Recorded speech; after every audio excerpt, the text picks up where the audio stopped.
Hi hello good afternoon साथीहरू, के छ हालखबर? यो चाहिँ म बस्ने गल्ली हो ल।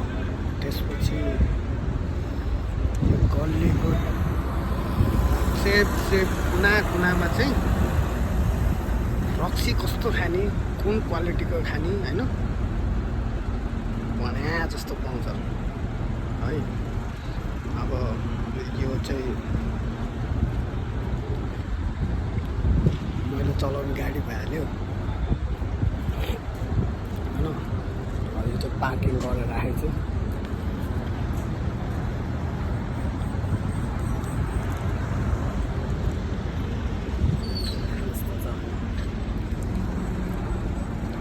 अब म तपाईँहरूलाई टक्क लाएर मेरो म बस्ने गल्ली होइन, यो चाहिँ जेब्लाली भन्ने ठाउँ हो ल।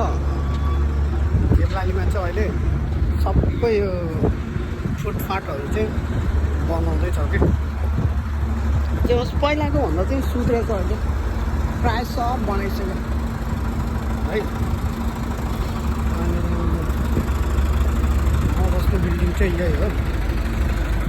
यो बिल्डिङ चाहिँ अब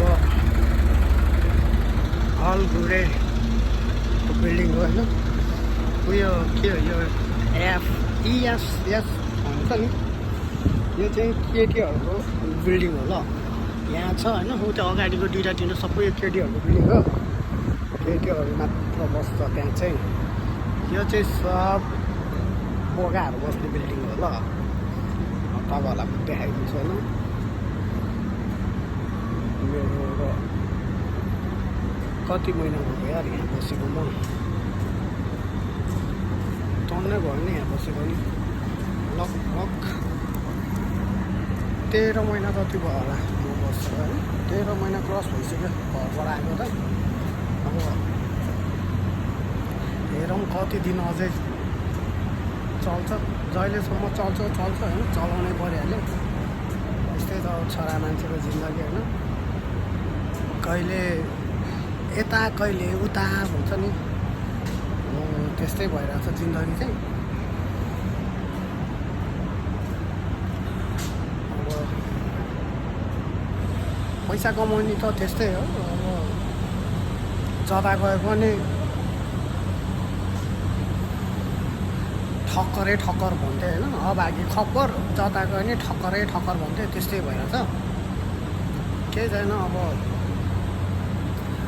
यस्तै रहेछ लाइफको। यो पनि एउटा भनौँ न अब टर्निङ पोइन्ट। अब यो जिन्दगीको पार्टहरू नबुझिकन त कसरी मान्छे सुध्रिन्छ त होइन, सुध्रिन नि पऱ्यो। अब समस्याहरूले चाहिँ सुधार्दैछ भनौँ न, कसरी लाइफ कसरी यहाँ आएर थाहा हुन्छ नि कसरी होइन, लाइफ कसरी जिउने, लाइफले भनौँ न अब कसरी चाहिँ।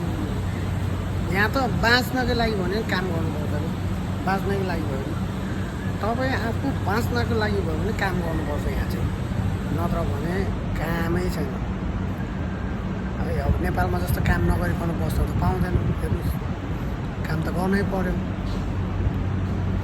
त्यही भएको कारणले